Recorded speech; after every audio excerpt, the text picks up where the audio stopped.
Salut tout le monde, j'espère que vous allez bien. Moi ça va bien, même si ça paraît pas tant dans ma face parce que j'ai l'impression d'être la même couleur que mon fond pis mon chandail. De toute façon, on va y remédier dans quelques instants. Je vais me chixer avec vous, mesdames et messieurs, car regardez qu'est-ce que j'ai ici. Full excité pour vrai, c'est la deuxième commande Sephora, je pense que je fais ce mois-ci. Donc s'il vous plaît, likez, commentez, faites tout ce que vous pouvez parce que je suis même pas sûre que le AdSense de cette capsule-là va réussir à rembourser les frais. Ça fait un petit bout que ma mini-série est commencée, donc aujourd'hui ça va être le dernier volet. On avait parti ça il y a plusieurs mois avec je teste des marques d'influenceurs, donc des marques de youtubeurs beauté et compagnie. Ça se fond, genre j'ai jamais vu un highlight aussi fusionnel. Après ça j'avais testé des marques de célébrités. C'est ultra naturel mais je le vois. Mais là on va se concentrer sur des artistes maquilleurs qui ont lancé leur propre ligne, donc à chaque fois je vous fais un petit résumé de leur histoire tout en appliquant les produits et je vous dis honnêtement qu'est-ce que j'en pense. Et j'ai bien l'impression aujourd'hui que ça va être de la qualité parce que mon but avec cette mini-série là aussi c'était de pouvoir déterminer avec vous qui crée les meilleurs produits. Tiens, faites-moi vos guesses tout de suite dans les commentaires. Moi je pense que ça va être tight entre les maquilleurs, que c'est leur métier, mais aussi les influenceurs beauté qui testent tellement de produits, genre plus que toute autre personne. Fait en tout cas, faites vos guesses tout de suite et on se lance immédiatement avec le teint. Donc dans ma petite boîte, j'attrape immédiatement ce nouveau fond de teint de Laura Mercier que j'ai pas testé et que j'ai même pas entendu parler. Laura Mercier, c'est une marque que je connais déjà quand même bien. Je dirais, j'ai pas tout testé les produits là, mais j'en utilise quand même fréquemment. Je pense qu'elle se spécialise justement beaucoup dans les produits de teint. Et Laura Mercier, de son vrai nom Michel, ça je savais pas, j'ai appris ça hier dans mes recherches. Elle est née à Arles en France et elle a travaillé rapidement quand même comme maquilleuse. Elle a déménagé en fait à New York où elle a travaillé beaucoup sur des pubs et tout ça. Oh, la texture a l'air belle. Et je le sens glisser sur ma main. Je suis comme, oh, ça va être léger, ça c'est le fun. Donc dans les années 80, elle travaille à New York, elle commence à se faire un bon réseau de contacts et tout. Et c'est en 96 quand même qu'elle va lancer sa marque, donc ça fait un bon bout de temps. Hey, sérieux, la texture a l'air trop belle. Ça m'a l'air aérien puis super léger. Je l'ai pris en teinte 2W1 Macadamia, donc on va essayer ça et pendant que je l'applique, je vais continuer à vous donner quelques effets sur la marque. Oh my god, c'est donc bien léger! Sérieusement, c'est vraiment spécial comme la texture, l'application. On dirait, c'est ça, une espèce d'huile sèche. Ah, c'est full léger! Pour conclure sur ma petite histoire de Laura ou Michel Mercier, elle a eu un appel assez tôt pour tout ce qui était artistique parce que c'est à 17 ans qu'elle s'est inscrite dans une école d'art à Paris. Donc voilà, et maintenant, comme je vous disais, elle est surtout connue pour ses beaux teints justement flawless, naturels et tout. Donc j'ai l'impression que ça va s'inscrire dans ses looks signature en fait. Je trouve le teint un petit peu plus jaune que le mien. Genre le pigment jaune ressort beaucoup. Par contre, effectivement, à date, ça s'enligne pour être assez flawless, merci. Je pense que j'en ai trop pris aussi, honnêtement. Il est tellement liquide, tellement texture huile sèche que ça s'étire énormément. À ce moment-là, je viens juste buffer avec une éponge à sec, enlever l'excédent, puis je vais étirer ce qui me reste sur le pinceau de l'autre côté. Ah ben voyez-vous, il disait derrière de pas en mettre beaucoup justement parce que genre ça s'étire énormément. De ce côté-là, j'ai réussi à tout bien le fondre. Honnêtement, c'est le genre de texture de fond de teint que j'avais peur que ça fasse beaucoup de pooling ou faire ressortir des textures de peau des fois qu'on n'aime pas. Fait que j'allais dire genre ayez vraiment une bonne base de skincare en dessous, mais une fois que je l'ai travaillé, éponge, pinceau à sec et tout ça, genre ça fait vraiment beau, vraiment naturel, mais effectivement un effet flawless. Fait que je suis quand même impressionnée là, parce qu'on dirait que j'ai la base et le fond de teint là intégrés ensemble. Puis vous voyez, je suis juste venue passer rapidement sur ma joue. Et les rougeurs sont disparus. Fait que so far, so good. Je pense que je vais devoir le descendre un peu dans mon cou, mais comme pour bientôt, là, pour l'été, ça va être parfait. Donc j'ai un teint flawless, le produit fait ce qu'il dit. J'ai pas l'impression par contre que c'est un fond de teint que tout le monde va aimer, parce que je pense qu'il faut savoir comment le travailler. Mais pour vrai, moi, comme première étape, je suis vraiment satisfaite. Maintenant, on va aller travailler mes cernes avec le Faux Filter d'Huda Beauty, qui a fait beaucoup jaser quand il est fait sorti. Ça aussi, je pense que c'est un produit qui divise quand même beaucoup les gens. Mais moi, Huda, j'ai genre une de ses palettes, puis c'est tout. Ok, c'est vraiment pas une marque que j'ai beaucoup testée et pourtant c'est une des femmes les plus influentes dans le domaine de la beauté. En fait, Huda Kattan de son vrai nom, elle aurait pu autant se retrouver dans cette vidéo-ci que la vidéo sur les marques d'influenceurs parce qu'elle coche vraiment les deux cases. Mais oui, c'est une maquilleuse à la base. Elle a grandi aux États-Unis puis c'est à LA qu'elle a fait son cours, donc dans les années 2010, pas mal à la même époque que moi j'ai commencé. C'est là qu'elle a fait son cours de maquillage et qu'elle a commencé donc à travailler par la suite et c'est déjà seulement en 2013 2013 qu'elle a lancé ses premiers produits qui étaient en fait des faux cils. Et là donc même chose, j'espère que ma couleur va être bonne, je vais appliquer ça tout en continuant mon histoire, mais donc ces faux cils ont été popularisés entre autres grâce à Kim Kardashian, ok? Ça a été une de ses clientes vedettes. Et depuis, ben c'est le success story qu'on connaît, donc sa marque est officiellement à Dubaï et elle lance des nouveaux produits donc à chaque année qui font vraiment fureur au Sephora. Et donc j'essaye en ce moment le Faux Filter Concealer que j'ai pris en teinte Marshmallow, donc ça m'a l'air assez clair, mais c'est correct vu que mon teint est un petit peu trop foncé. Ça dit Luminous Matte aussi, j'ai hâte de voir, j'ai l'impression que ça va être assez couvrant. Et oui, il est tellement blanc, my god, qu'est-ce qui se passe? C'est ça magasiner en ligne, hein? Moi, sérieux, je déteste magasiner en ligne, que ce soit des cosmétiques ou des vêtements. Je déteste ça parce que justement tu peux pas essayer, tu peux pas confirmer tes choix. Mais checker, c'est pas si pire. Une fois blendé, même s'il fait un peu blanc, j'ai l'impression qu'il fait vraiment un bel effet de lumière quand même. Fait qu'on va peut-être s'en sortir, sinon je vais le mettre plus en effet, tu sais, lumière, lift, tu sais, dans mon visage à des endroits spécifiques que genre pour corriger vraiment ici là, ma cerne qui est plus bleutée. Check juste la texture un peu avec mon doigt, qui c'est très comme crémeux, un petit peu cushion même. Ouais, la texture est vraiment agréable. Mais ouais, on voit que si je le laisse sécher un peu comme de ce bord-là, ça donne encore plus de couvrance. Par contre, je suis encore capable de le travailler. Cachette, c'est sûr que quand la couleur est pas bonne, c'est difficile pour moi de donner un avis, tu sais, parce que comme je dis, on voit un effet de lumière, ça fait beau, j'ai l'air moins fatiguée, mais c'est que c'est pas la bonne teinte. Peut-être juste corriger avec un de mes cachernes pour l'intérieur, puis c'est vrai, en fait, je viens de penser. J'ai cette affaire-là ici, qui a toutes les teintes pour le teint, je l'ai même pas testé encore, genre, je pense que j'ai juste swatché un coup, parce que il y a mon doigt, mais j'ai pas souvenir d'avoir essayé ça dans ma face. Donc c'est de Make Up Forever, c'est le HD Skin. Fait que peut-être j'irais juste, tu sais, comme prendre un peu de jaune ici. Et oh, ça a l'air couvrant, ça m'a l'air crémeux aussi. Je sais pas si ça va bien s'empiler les deux. Mais la créatrice de Make Up Forever, Dani Sands, est une artiste maquilleuse. À la base, en fait, c'est une artiste point, là, tu sais, elle vient vraiment du domaine, c'est ça, très artistique, genre les beaux-arts. Et c'est pour ça aussi, d'ailleurs, qu'on trouvait une... Ben, je pense que ça a été discontinué, mais en tout cas, il y avait une section de sa marque qui était très maquillage artistique, là, tu sais, très body painting, peinture et tout. Mais Dani, qui est française aussi, elle a évolué à partir des années 70-80 comme artiste. Elle a créé en fait ses premiers produits elle-même, le DIY, puis ça avait connu un certain succès avec, je crois, ses étudiantes. Elle avait fait son école de maquillage, c'est ça, fait que là, ses étudiantes en redemandaient. Et donc, elle a créé Make Up Forever par la suite en 84. Donc, c'est une marque qui a quand même beaucoup d'expérience. Et by the way, oui, j'adore le petit ajout que je suis en train de faire sous mes yeux. Ça aide vraiment à corriger l'espèce de reflet qui me restait. Et dernier petit fun fact sur Make Up Forever, je sais pas si vous le saviez, mais en 99, ils ont été achetés par le fameux groupe LVMH. Maintenant, je suis en train de me dire, je pourrais tester le cache-œil un peu dans d'autres zones de mon visage. Tu sais, limite, ça va me faire comme un petit... contouring, genre comme on fait des highlights mat. Je vais comme juste peaufiner un peu mon teint avec ça. Ah, c'est vrai, je viens de me rappeler, Dani, je l'avais rencontrée quand elle était à Montréal, elle était de passage, c'était avant la COVID, je crois que c'est genre 2018. J'ai une photo dans mon cell avec elle. Ouais, on n'avait pas jasé super longtemps, mais je sais que j'y avais dit un peu qu'est-ce que je faisais et tout, tu sais, j'avais donné mon nom, celui de Christelle, mon amie avec moi aussi, tu sais, on avait jasé avec elle, là, mais sans plus, tu sais, fait que je pourrais pas vous faire mes premières impressions sur la femme, pas juste sur la marque, mais sur la femme aussi.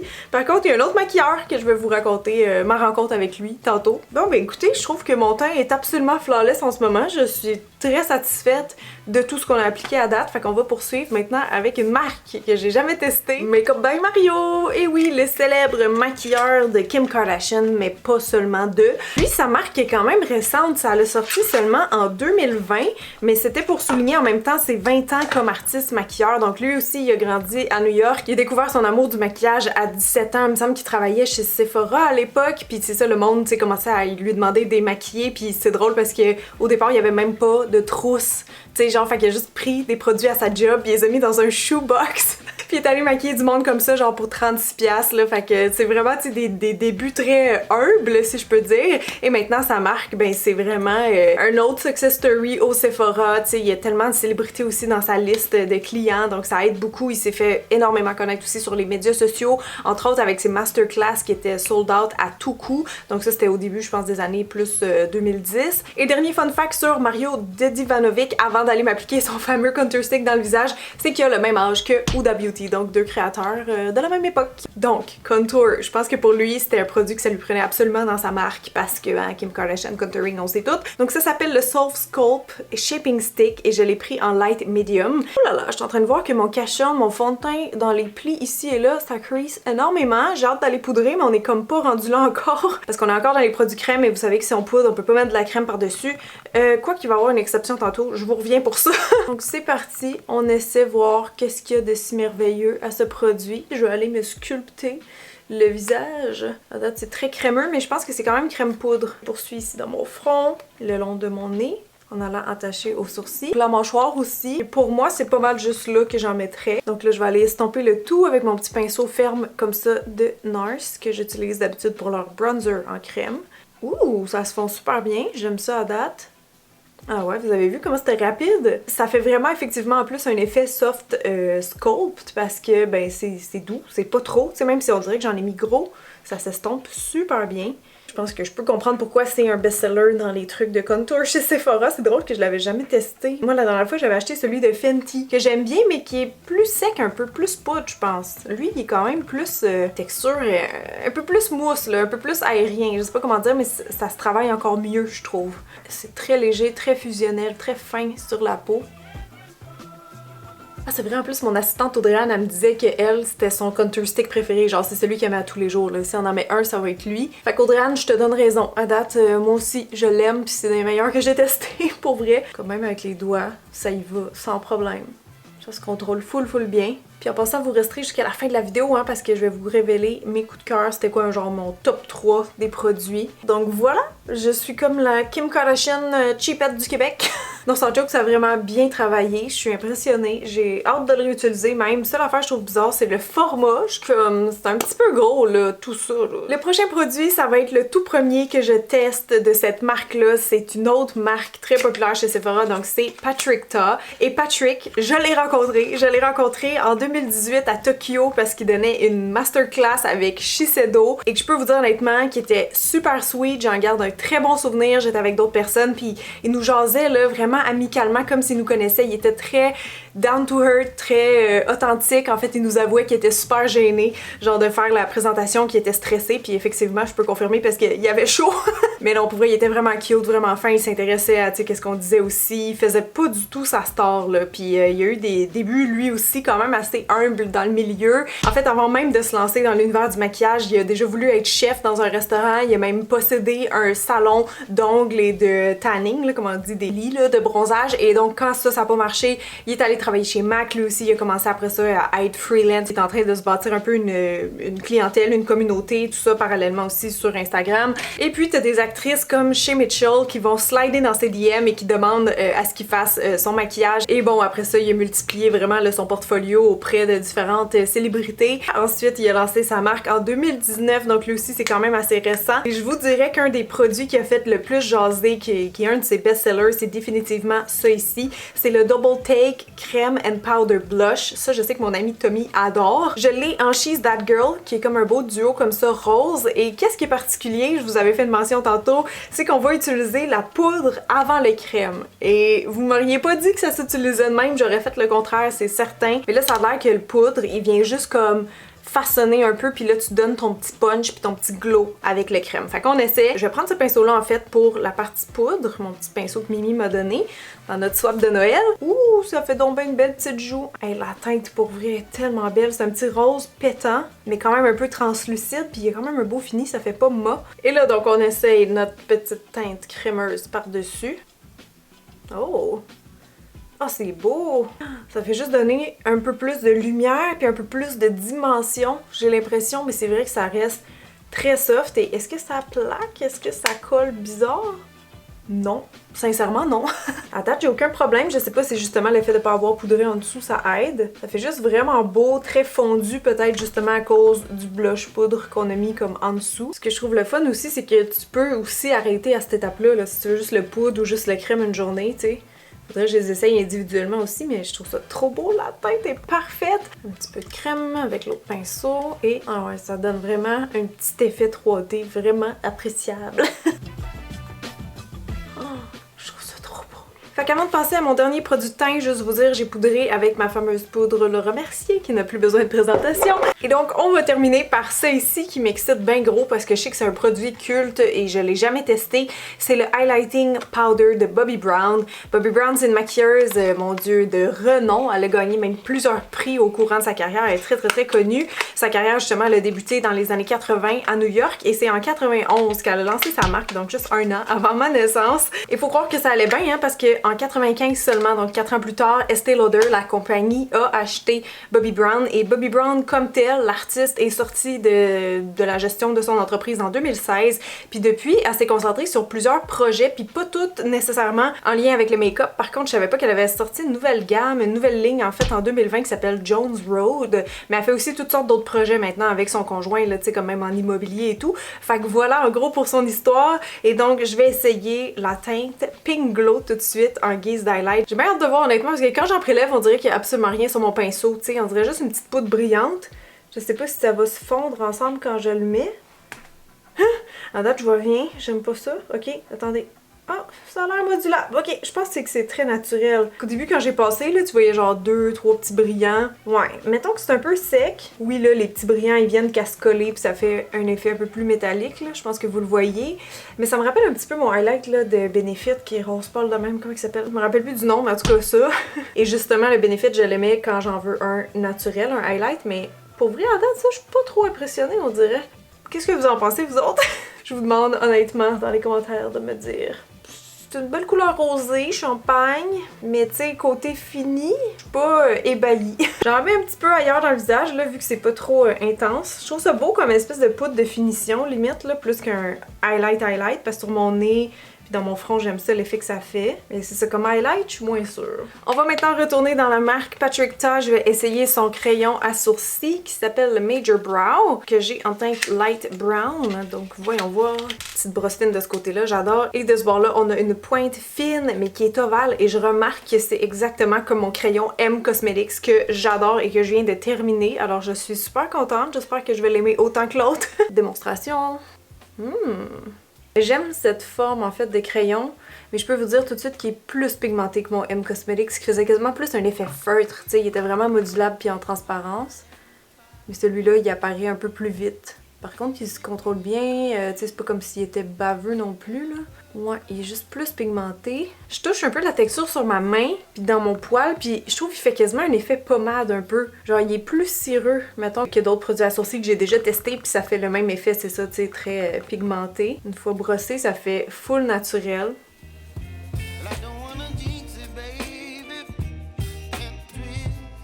Ok, fait que j'ai mis du gel à sourcils, là je vais appliquer une petite base sur mes paupières parce que oui, on va passer au eyeshadow finalement. Et je pense que vous allez capoter autant que moi sur la palette que j'ai choisi d'acheter, ou en fait la marque.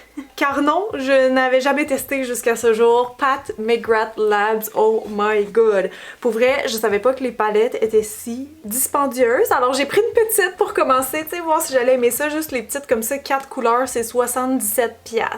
Les grosses, on parle de genre 100, 200 ou je sais pas trop, là, c'est vraiment cher comme marque. Ça doit être dans les plus pricey du Sephora, mais honnêtement, j'avais vraiment envie de tester parce que Pat McGrath, pour moi, c'est une icône, là, tu sais, elle aussi, elle a gagné toutes sortes de prix au courant de sa carrière. Hein. C'est une artiste reconnue dans le milieu. Je pense que c'est même la maquilleuse la mieux payée ou la plus en demande de son époque. Évidemment, Pat, on la connaît pour toutes ses collaborations à différents runways de marques comme Gucci, Dior, Louis Vuitton et j'en passe. Elle a lancé sa marque en 2015 chez Sephora et ça a été immédiatement sold out. Et depuis, en fait, presque tous ses lancements sont rapidement sold out. Fait qu'écoutez, je pense que c'est des très bons produits et je pense aussi que c'est une très bonne maquilleuse. C'est ça, elle roule depuis les années 90. Elle est britannique, bref. C'est un petit peu mon résumé pour vous de Pat McGrath. Ok, fait qu'êtes-vous prêts? On va ouvrir ensemble ma première palette ever de Pat McGrath. Ouh, c'est emballé un peu différemment d'habitude. À ce prix-là, je pense qu'il ne faut pas qu'elle casse. Hey, c'est chic. Oh, c'est quand même pesant. C'est genre un petit item de luxe, là. Vous comprenez pas? Oh, c'est tellement beau. Les couleurs, le bleu, l'espèce de bleu mauve ici m'attire tellement. J'ai juste hâte de voir c'est ça. Est-ce que ça vaut 77$? Est-ce qu'il y a tant de différence, tu sais, avec les autres ombres à paupières? Est-ce qu'on se fait des swatchs? Oh, je suis excitée. C'est très texturé, en fait, c'est à ça que je m'attends. Tu sais, quand je vois toutes les looks qu'elle partage sur Instagram, c'est ça, c'est toujours un petit peu unique là, dans la formule, dans le fini. Je swatch le petit prune, tiens, ici à côté. Oh, ça c'est très très beau. Je vais essayer l'espèce de kaki. Oh, il y a comme des beaux reflets dedans, un petit peu brillants. Et finalement, le petit bleu. Oh, qui est beau. Ah ouais, le fini est incroyable. On dirait genre les ailes d'un papillon. C'est tellement beau. Ok, je sens que je vais adorer. Ok, let's go sur mes yeux, tout ça. Donc le petit brun avec un pinceau large. On va mettre ça au coin externe. On dirait qu'il spot un peu. Je suis comme ah! Bon, là j'ai retrouvé mon contrôle, tout va bien, c'est beau, ça fait, ben tu sais, en le mettant comme ça lui donne pas sa pleine intensité, disons, mais je trouvais ça bien pour commencer. Là, je vais commencer à rentrer un petit peu le prune comme ça. Encore le coin externe. Oh, ça c'est beau! Tellement vibrant, est-ce que tu me niaises? C'est genre what you see is what you get. Fou! Je veux comme que mes teintes ils se chevauchent un petit peu. Fait que là, je remonte dans mon creux.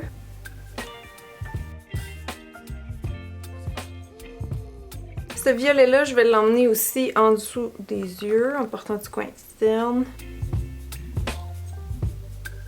Maintenant, le moment qu'on attendait tous, je vais y aller avec le doigt dans le bleu. Le doigt parce qu'elle fait souvent ça sur son Instagram, sur ses modèles. Mais ouais, j'espère que je vais pas être déçue. Oh my god. Non, c'est trop beau. Arrêtez, arrêtez. J'aime full ça, ça vient apporter vraiment de la lumière. Wow! Sérieux, je pense que c'est le plus beau bleu de toute ma collection. Ok, attendez, je vais l'essayer avec un petit pinceau mouillé, mais genre juste proche de la racine des cils. Est-ce qu'on voit une différence? Pas autant que je pensais. Fait que là, il nous reste juste cette couleur-là à essayer, l'espèce de doré. Je vais mettre au coin interne. Ah, c'est beau. J'aime ça parce qu'il est un peu orangé. Là, c'est vraiment unique comme couleur. Je vois du rose, du pêche, du doré. Ça aussi, c'est genre la même texture un peu pailletée, si on veut. Fait que les yeux c'est fait, là, on va aller tester un mascara. Je voulais juste enlever les quelques chutes, mais honnêtement, j'en ai peu tant que ça, là, en dessous de mes yeux, ça passe. Puis là, je suis sûre que vous allez me demander est-ce que je trouve que ça vaut la peine. Je vous dirais honnêtement, si vous avez le budget, oui, parce que la qualité des fards est vraiment bonne. C'est outre l'harmonie des teintes qui est magnifique, je pense que côté texture, c'est vraiment intéressant comme marque. Fait que si vous êtes maquilleur, je pense que je le considérerais, mettons. Mais sinon, c'est pas grave, il y a plein d'autres ombres à paupières qui sont quand même vraiment décentes et moins chères. Et là, donc, je recouvre mes cils juste avant d'aller essayer pour la première fois ce mascara-là de Huda Beauty. Il s'appelle... Je sais pas, c'est pas clair. Legit Lashes, c'est écrit en tout petit ici. Vous avez deux bras, je pense, en plastique, mais il y en a une qui fait plus longueur et courbe et l'autre fait plus volume, exactement. Fait que allons-y tout d'abord du côté volume. Ça va beurrer, je le sens. Ok, ça beurre, mais c'est pas si pire. C'est très contrôlable avec la petite brosse. Fait que ça donne ça pour la première couche. Je pense que je vais aller faire la même chose de l'autre bord, le laisser un petit peu sécher, puis après ça, je repasserai avec la petite brosse incurvée. Là, on va aller essayer la deuxième brosse. Oh, ça aide. Ah oui, ça va aider à tirer puis à peigner. À date, on dirait que je suis pas flabbergastée. Tu sais, je le réessayerai sans ombre à paupières derrière, mais je sais pas. Honnêtement, je capote pas. Je trouve qu'il fait un petit peu des motons. Genre, il colle beaucoup mes cils ensemble. Un peu de misère à manier la brosse aussi, mais c'est peut-être parce que c'est la version mini. Mais ça fait pas des cils qui sont propres, même en repassant avec la deuxième brosse. Fait qu'à date, je pense que ça serait mon produit le moins préféré de la vidéo, malheureusement. Ça nous emmène donc aux lèvres et je vais tester le dernier produit de la vidéo qui est le Moisture Glow Plumping Lip Serum de Makeup by Mario. Donc, je vais ouvrir ça à l'instant. Je l'ai pris en teinte Blush Glow. J'espère que ça va être cute, mais je pense que c'est un produit qui était quand même assez populaire récemment. Ouh, il est tout petit, tout léger. Petit packaging mat comme ça, là. Vraiment, ouais, on dirait que ça pèse un poids plume. Ah, pour vrai, ça a l'air tellement beau, la teinte. Genre le beau petit rose naturel, ou en tout cas, je l'espère. Oh, ça me rappelle full un produit M Cosmetics aussi que j'ai beaucoup aimé. C'est très, très fondant, donc ça serait un baume repulpant. Donc, on essaye ça à l'instant. Oh my god, c'est tellement fondant, faut presque pas que j'en mette. Je vais l'étendre de même parce que c'est en masse. C'est full crémeux, c'est pas comme un baume teinté régulier, on dirait quasiment un gloss en bâton. Puis là, il y a un petit côté mentholé qui embarque. C'est très beau. C'est genre vraiment glossy, mais tu sens que c'est comme un effet soin aussi en même temps. Ça m'a l'air bien, écoutez. Ça, je peux pas vraiment vous en dire plus pour l'instant. Je sais pas s'il va avoir un effet repulpant éventuellement. Là, c'est quand même rare que ça le fait visiblement, on va dire. J'ai pas l'impression que c'est un truc qui va durer super longtemps sur les lèvres, mais voilà. Et pour vrai, j'ai l'impression que l'effet plumping est en train d'arriver un petit peu. J'ai l'impression qu'ils sont un peu plus galbées mes lèvres, mais bref. J'espère vraiment que vous aurez apprécié la vidéo, tout le monde, que ça va vous aider dans vos achats chez Sephora. Si je peux terminer rapidement avec mon top 3 que j'ai hâte de réessayer parce que honnêtement tous les produits overall étaient quand même bons, sauf peut-être moins le mascara à mon avis. Le contouring, je pense que je vais le mettre, le bâton de Makeup by Mario. Sinon je pense que je vais mettre le blush parce qu'il est resté vraiment beau, la tenue a l'air bonne, fait que ouais, hâte de réessayer ça. Et je pense que je vais mettre les yeux aussi parce que franchement ces ombres à paupières métalliques comme ça sont juste trop belles. Ouais, fait que je pense que j'irai pour ces trois chouchous là. Et sinon, pour répondre à la question du début, qu'est-ce qui est mieux entre les marques de célébrités célébrités, les marques de maquilleurs et les marques d'influenceurs. Honnêtement, ça a été chaud, mais je pense que la première position, je vais la donner aux influenceurs beauté parce que pour vrai, c'est des gens qui sont dans la game, c'est des gens qui ont testé des centaines de produits, voire des milliers. Donc je pense qu'ils sont très au courant, très au fait de ce qui est hot. Tu sais, je me rappelle dans ma vidéo M Cosmetics de Michel Fan, j'ai capoté, il y avait One Size, il y avait Martine Cosmetics, il y avait LH Cosmetics aussi, donc Linda Alberg qui est à la fois maquilleuse et influenceuse, mais pour vrai, je pense tant que vous restez dans tout ce qui est maquilleur influenceur, on peut s'attendre à de la qualité puis des produits qui sont vraiment pertinents puis performants. Pour ce qui est des marques de célébrités maintenant, ça dépend. C'est du cas par cas, mais je vais les mettre quand même en position numéro 3. Fait que bref, vous me donnerez vos commentaires par rapport à tout ça. Qu'est-ce que vous pensez de ce classement et aussi qu'est-ce que vous aurez pensé du look et des produits en action. Je voulais juste vous dire, malheureusement, il n'y aura pas de vidéo la semaine prochaine. Je me fais des petites vacances obligatoires et je me justifierai pas. Fait que merci d'avoir été là tout le monde. Un gros bisou et je vous dis à dans 2 semaines. Bye!